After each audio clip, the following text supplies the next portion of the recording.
Was February 11, 2026, the day it was all supposed to end, or the moment the real war began? London, February 11, 2026. As the morning sun rose over Monte Ito, the public believed in a settlement.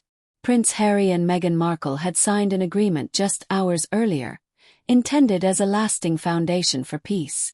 A structured agreement was forged from the Windsor, California Custodial Safeguard Act. 2 supervised visits per month. No overseas travel for Archie and Lilibet without written consent from both parents. A 60-50th split of education costs. A clear set of rules, an end to the escalation. Or so it seemed. But no sooner had the ink dried than the illusion shattered. Before international media could even analyze the document, Meghan Markle launched a legal counteroffensive that observers described as the most aggressive move in the history of modern royal splits. Led by Sherry Tilden, her team filed a comprehensive reassessment.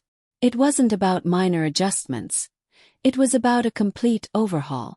The central claim: the signed agreement wasn't a fair parenting plan, but a strategic containment mechanism. The accusation targeted not only Prince Harry, but indirectly the institution itself. Meghan Markle had her team investigate whether institutional interests, under the guise of family responsibility, had been used to force an unbalanced outcome. What happened within a few hours completely changed the dynamic. A settlement became a conflagration. At the legal heart of the attack was the claim that the 60-60 model of education costs was arbitrary. Meghan Markle argued that her income had been significantly diminished by institutional interference. On February 6, certain trademark privileges had been revoked, which had direct financial consequences. She also demanded monthly support of $000, citing career disruption and reputational damage related to royal entanglements. But while these demands were being publicly debated, a different narrative began to take shape. Prince Harris's legal team, led by Miles Armitage, had apparently anticipated a backlash. Even before the official hearing, they submitted a one-sided defense document. This document listed school withdrawals from December, signed by Meghan Markle without Prince Harry's consent. It also documented travel plans to Doha and Dubai for the first and second quarters of 2026. The public began to ask questions. Why was an agreement signed if, just hours later, a complete revision was demanded? Why did travel plans surface while the official line was to maintain stability? At the same time, the rhetoric of the respective teams became increasingly sharp. While Meghan's side spoke of structural disadvantage, palace sources described the move as a strategic overreach. Princess Anne, considered one of the key strategists within the royal structure, reportedly coordinated legal advice early on, according to insiders. Publicly, however, the institution remained silent. No statement, no counterattack through media channels. And it was precisely this silence that created an effect. For in the Windsor world, silence is rarely weakness. It is preparation. The real significance of this first chapter, however, lies not only in the legal maneuver, but in the timing. Less than 24 hours after a signed agreement, a new escalation began. To observers, it didn't seem like a misunderstanding, but rather a premeditated move. Was the agreement merely an interim step from the outset? Was the settlement simply a tactical maneuver? While media attention focused on the demand $4,000 a month, many overlooked a crucial point. The reassessment wasn't just about financial matters. It opened the door to a complete re-evaluation of the parent's suitability. It was clear that the conflict would not remain at the level of logistical details. It would become personal. Prince Harry and Meghan Markle were no longer facing a renegotiation. They were facing a custody battle that could take on international dimensions. And somewhere in the files, deep within the legal correspondence, was a sentence from Justice Maya Caldwell that would later make headlines worldwide. A sentence that would change the course of the entire proceedings. But more on that later. At that point, only one thing was clear: peace had failed. And what followed was no longer a discussion. It was a strategic exchange of blows that involved not just two parents, but an institution with centuries of experience in surviving crises. Was this the beginning of a final break? Or had the true strategy simply been revealed? Was this merely a legal maneuver, or the moment when Prince Harry himself became the target of attacks? No sooner had Meghan Markle submitted the reassessment request than the focus shifted dramatically. It was no longer just about numbers or visitation arrangements. It was about character, stability, and personal suitability. Led by Sherry Tilden, Meghan's team requested a full forensic reassessment of Prince Harry's mental stability. The submission cited 3 specific incidents between 2017 and 2019, in which Prince Harry was allegedly unavailable for several hours during high-profile family events. It also mentioned an incident from the same decade in which, according to the submission, verbal aggression occurred while under the influence of alcohol. This crossed a line because for years Prince Harry and Meghan Markle had built a shared narrative: healing, mutual protection, and joint resistance against institutional pressure. Now, this narrative was being legally dismantled. The strategy was clear. If the custody debate was extended to personal stability, the entire balance of power could shift.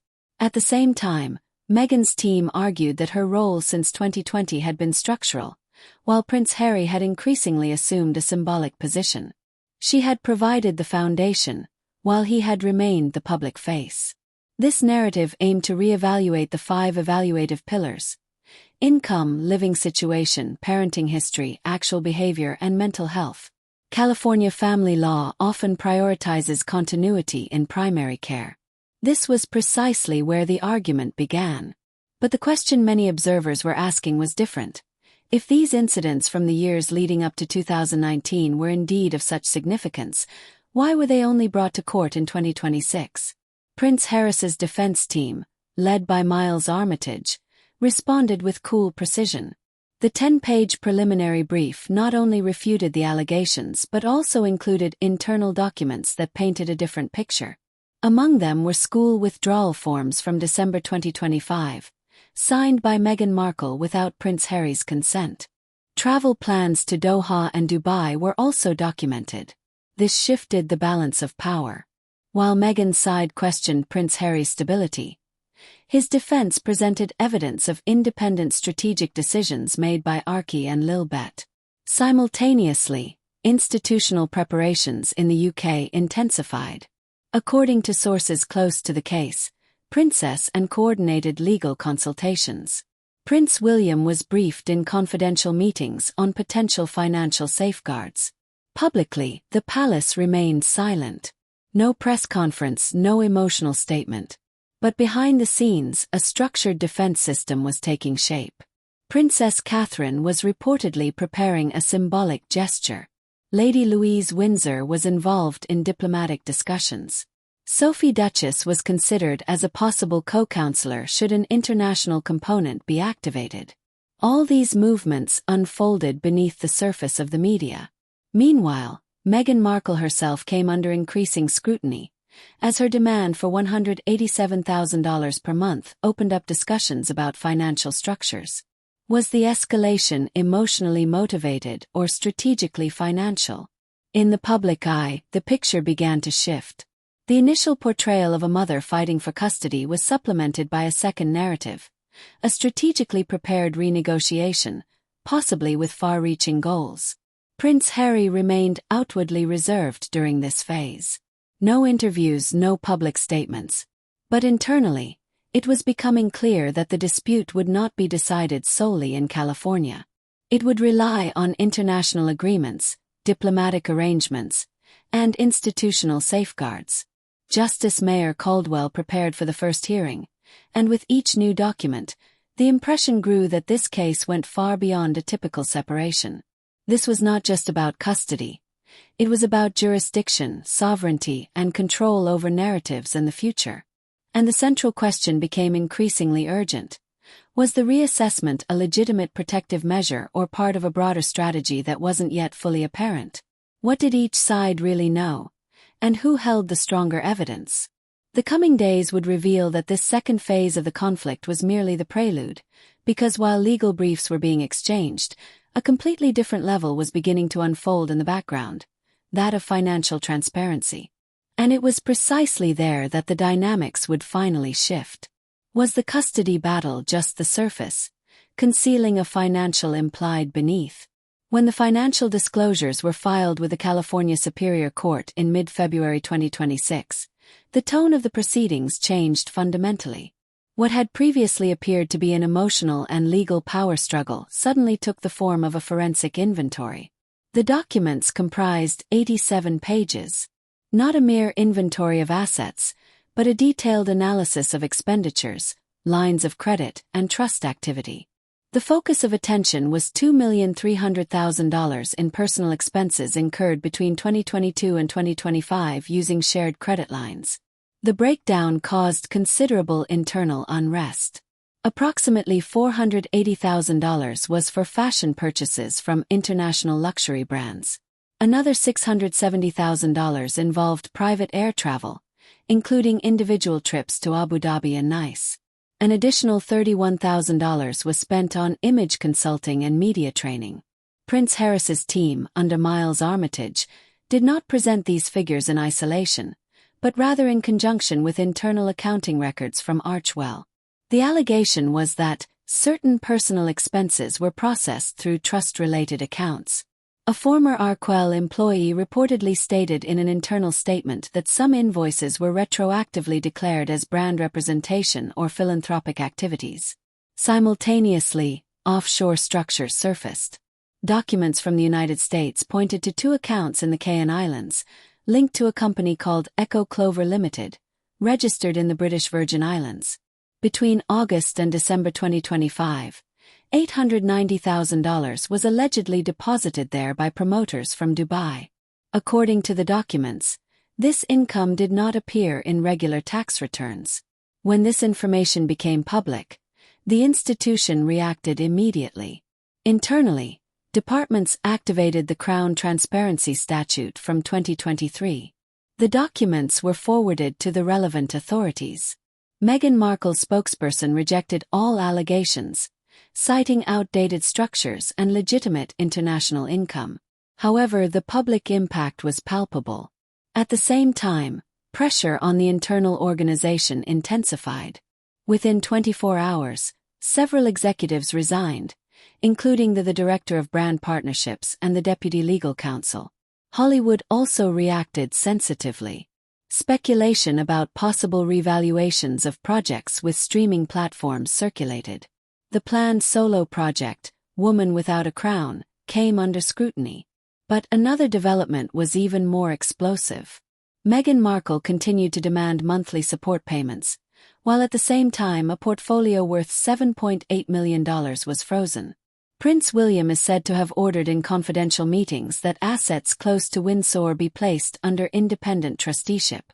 The aim was reportedly to clearly separate institutional holdings from private brand structures. In parallel, a 33-acre property in Gloucester, the so-called Hartwell estate, came into focus. Meghan's team argued that assets were being concealed.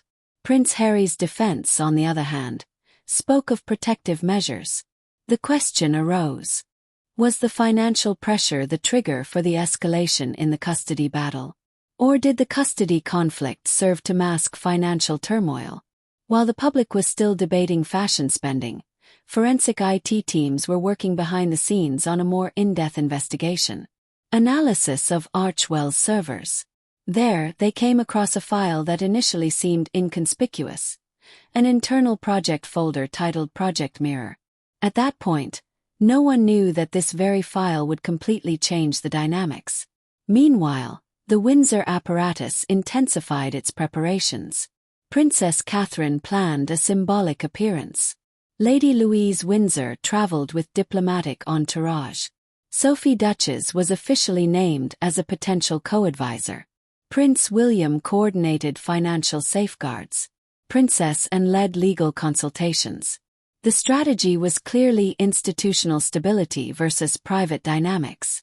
But the real explosion would not be triggered by numbers, but by intentions. Because when Project Mirror was fully analyzed, it became clear that it wasn't just about money or image. It was about a possible relocation of Archewell and Lilibet to a different legal sphere. And this is precisely where the chapter began that shook even seasoned observers. Was Project Mirror a hypothetical branding scenario or a concrete exit plan? With this question, the case entered its most dangerous phase. Was this the moment when, while the monarchy shifted from defensive to strategic offensive mode, and in California, motions, rebuttals, and financial reports dominated the headlines, a different dynamic prevailed in Windsor? No public sparring, no emotional pronouncements.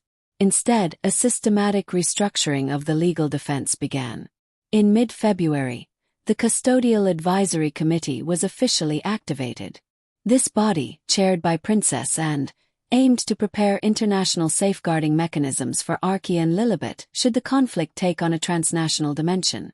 Simultaneously, a legal opinion was sent to both the United Kingdom Family Division Court and the British Consulate in Los Angeles. This was not a press release, but a formal institutional initiative. In this context, Duchess Sophie of Edinburgh was named as a potential custodian in the transition scenario. The message was subtle, yet clear. Should a reorganization occur, a prepared guardianship structure already existed within the institution. But the real turning point came through symbolism, not legal technicalities. Late in the evening of February 12, Princess Catherine published a statement, a video from Grey House. The estate that had been prepared as a possible place for Archie and Lilibet surfaced. There was no dramatic staging, no political undertones, just a calm, controlled display of stability. Within hours, the video had garnered tens of millions of views. The response in Australia, Canada, and New Zealand was clear. While Meghan Markle argued based on legal documents, Princess Catherine presented an image of continuity. At the same time, Lady Louise Windsor was spotted at Dallas International Airport. She arrived under diplomatic protection from RF Northold, accompanied by 2 child welfare officers and a trauma psychologist. Her mission was based on the Windsor, California Reciprocal Accord of 2024. This agreement allowed for temporary dual protection of minor royal heirs in cases of reputational or custodial risks. Lady Louise Windsor was to conduct an on-site welfare assessment. Meghan Markle's legal team attempted to invoke a California injunction against foreign interference. However, due to the international title structure and the 2024 agreement provided legal security for the initiative. Simultaneously, Prince William initiated financial safeguards. In an internal meeting of the Royal Household Financial Office, he ordered that assets associated with Windsor be placed under independent trusteeship. The aim was to separate institutional trademark rights from private structures. At 8:45 a.m. on February 14, Prince Harris's team also submitted a request for independent psychological evaluations of both parents. Reference was made to stress logs from 2019 to 2022, as well as to media exposure. Sherry Tilden described this move as exploiting vulnerability, but Justice Mir Quell was required to review the request. The institution's strategy was now clear. Not volume, not public confrontation, but legal containment. Internally, a document was also being prepared that would later become known as the Sandringham Declaration on Sovereign Minor Protections. It aimed to define the international protection status of Archie and Lilibet, regardless of their location. While the public was still debating lavish gifts, the institution had long been in the process of building structural safeguards. And it was precisely at this moment that forensic IT experts stumbled upon Project Mirror. What initially appeared to be a marketing strategy, upon closer analysis, turned out to be a potential relocation plan with a long-term perspective. The file was dated January 18, 2026. According to its metadata, it had been edited over several months under Meghan Markle's administrative access. Its contents comprised a 42-page plan for the permanent relocation of Archie and Lilibet to Qatar. This included draft media contracts with a subsidiary of the Qatari Sovereign Fund, as well as preparations for school enrollment in Lusail. Had this plan been implemented, it would have created a new legal reality. Prince Harry, who for years had championed the public defense of his marriage, was now confronted with a document that fundamentally altered the debate. Was Project Mirror a hypothetical thought experiment or an operational exit plan? With this question, the case entered its most dangerous phase, and the next hearing would reveal whether this document was merely a mirror or proof of a strategic overextension. Was Project Mirror a theoretical thought experiment or proof of a planned escape from the Western legal system? On the morning of February 16, 2026, a palpable heaviness hung over the Santa Barbara family law courthouse.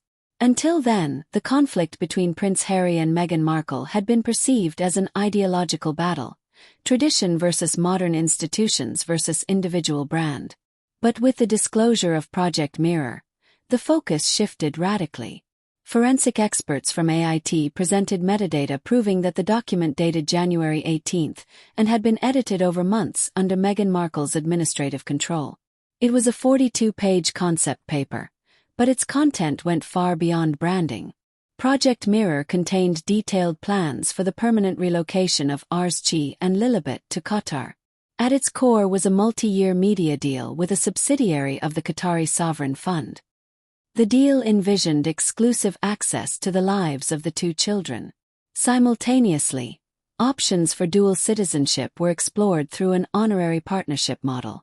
A new legal jurisdiction would have been possible. Additionally, prepared enrollment documents for an international school in Luzi were found. While the documents were not yet finalized, they were meticulously prepared. The significance of this discovery was enormous. Had such a plan been implemented, the enforceability of Western custody claims would have changed considerably. According to observers, Prince Harry appeared visibly shaken in the courtroom when the metadata was read aloud. For years, he had publicly supported the defense of his marriage. Now, a document was in the air that envisioned a strategic reorganization of his children's lives. Sherry Tilden attempted to categorize the presentation as a hypothetical future scenario, a creative blueprint for a possible global realignment. However, the technical details complicated this argument. Flight logs documented several trips between Van Nuys and Doha in late autumn 2025, booked through a third-party structure. Public opinion began to shift. Media editorials no longer questioned institutional toughness, but rather the lack of transparency. Was it legitimate to consider international options? Or was this a legal matter? Had a circumvention strategy been prepared? Within the institution, Princess Anne reacted immediately. In a late-night session of the Sovereign Custodial Oversight Council, the Sandringham Declaration on Sovereign Minor Protections was finalized. The aim was to define the international protection status of Archie and Lilibet. At the same time, former Archie and Lilibet employees began cooperating. 3 affidavits were filed with the court. They alleged that parts of the Project Mirror investigation had been billed using joint funds. This shifted the debate once again. It was no longer just about intentions, but about the use of funds. When the hearing ended on February 17, Meghan Markle was no longer in the position of the aggressive plaintiff. She now had to prove that there was no concrete intention to flee. Justice Maya Coldwell ordered the immediate seizure of Archie and Lilibet's passports. Digital communications relating to international relocation issues were to be monitored from then on. The dimension of the case was now global. Was Project Mirror a legitimate future scenario in a multipolar world, or an attempt to strategically exploit sovereignty gaps? The next hearing was expected to bring clarity and produce a sentence that would resonate around the globe. Spoken by Justice Maya Coldwell. February 18, 2026 was approaching, and with it, the day that would determine whether a mirror had shattered or merely reflected reality. Was this the day the final chapter was written, or the beginning of a new power order within royal history? At 10:03 a.m. on February 18, 2026, the final hearing began at the Santa Barbara Family Law Courthouse. International media gathered outside the building, but inside the courtroom, clinical precision prevailed. Justice Maya Coldwell presided over the proceedings with sober consistency. The focus was on the forensic evaluation of Project Mirror. The metadata was reanalyzed. Access frequencies, editing logs, internal communication pathways. It was particularly striking that Meghan Markle had accessed the Lukehill school enrollment records multiple times within a few days. Had called for. Additionally, an encrypted contact with a Qatari legal advisor, who dealt with non-extradition issues, was documented. This made the discussion no longer hypothetical. Justice Mayor Caldwell clarified that intent was a relevant factor in custody matters. The seizure of Archie and Lilibet's passports remained in place. International relocations without mutual written consent were explicitly prohibited. But the ruling went further. The agreement of February 11 was confirmed as the permanent basis. The 60% model of education costs remained in effect. Any future changes would only be possible under strict judicial oversight. The financial dimension was also reassessed. Meghan Markle was ordered to return $1 million of frozen community funds. Certain structures belonging to Archwell were to be reviewed under judicial supervision. Furthermore, it was stipulated that terms such as Arch Windsor, Sussex, and Lilibet could not be used in commercial projects for a period of 10 years without consent if they were related to the custody dispute. Prince Harry remained outwardly silent during the announcement. Reserved. No visible triumph, no public gesture. Later, he published a written statement on the official royal family website, signed not as Duke, but as Henry Charles Albert David. In it, he emphasized his priority as a father. Within hours, the Royal Gazette updated internal records. Meghan Markle was removed from certain trust positions. At the same time, the Grey House Protection Act was ratified, which meant that Archie and Lilibet would be under the joint supervision of Princess Catherine and Duchess Sophie when in the United Kingdom. Lady Louise Windsor remained involved in the transition structure. Princess and coordinated the institutional adjustments. Prince William continued to oversee the financial disentanglement. The media response was enormous. But what was remarkable was not the volume, but the sudden silence afterward. No new escalations, no further counterstatements. Justice Meerkwell's decision had set the framework. Was this a legal defeat for Meghan Markle or the result of a strategic overreach? Was it a victory for Prince Harry or merely a stabilization? One thing is certain. The conflict had evolved from a personal separation. It developed into an institutional conflict, and in the end, structure prevailed over sheer volume. The monarchy reacted not with emotion, but with patience, legal precision, and international networking. Whether this will be seen in the long run as protecting children or as a show of force remains a matter of perspective. What do you think? Was Project Mirror a legitimate vision of the future in a globalized world, or a transgression that inevitably had consequences? February 18, 2026, will be recorded in the annals as the day a mirror shattered and an institution demonstrated its resilience. The conflict between Prince Harry and Meghan Markle began with an apparent agreement on February 11, 2026, and escalated within hours into a full-blown legal battle. Meghan Markle demanded a reassessment of the agreement and questioned key aspects of its suitability for the elderly. Prince Harry's defense countered with evidence, while financial disclosures raised questions about Archwell's structures. The discovery of Project Mirror, a detailed relocation plan to Qatar, this decisively altered the dynamics. Justice Maya Twell ultimately upheld the original agreement, prohibiting international relocation attempts without consent and ordering financial repatriations. The institution, comprised of Princess and Prince William, Princess Catherine Duchess, Sophie, and Lady Louise Windsor, had simultaneously established structural safeguards. In the end, the question remained whether this conflict was a personal failure or a strategic overreach. And what lessons will future generations learn from it?